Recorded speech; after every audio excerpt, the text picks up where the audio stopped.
Hi, I'm Andrew Wilson, Professor of Ukrainian Studies at UCL School of Slavonic and East European Studies. During the current war, I've tried to explain just why Russia has targeted and invaded Ukraine. In the words of a famous essay written by President Putin last year, Ukrainians and Russians are historically one people. Ukraine doesn't really exist, certainly not as a separate nation. So this isn't a war about NATO or about Russia and the West. It very much is about Russia targeting Ukraine in particular in a re-imperialization attempt to take over a former colony. There are some challenges in writing about Ukraine for, say, the Daily Mirror, but it's doable. It's an interesting challenge to distill everything into a couple of hundred words of clear English for an ordinary reader.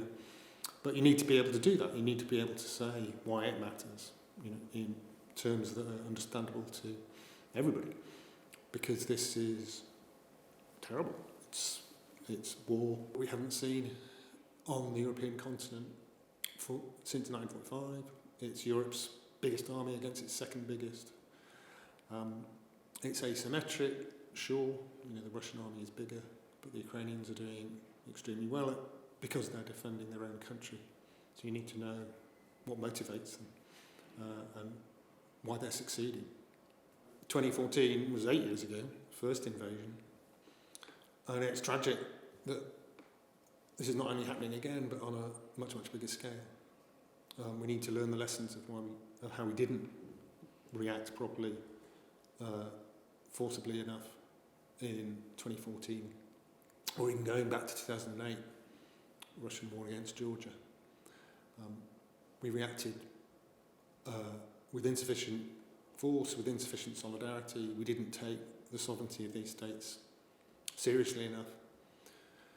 We said that on paper, but we didn't support that in practice. The research that I've done in the last 10 years and the advice I've given to governments, UK government, European governments, EU institutions, didn't change the world, but it certainly made a difference. That we have a much better understanding of Ukraine's own interests and voice and why that matters. So we're not in the position of ignorance that we were in 2014.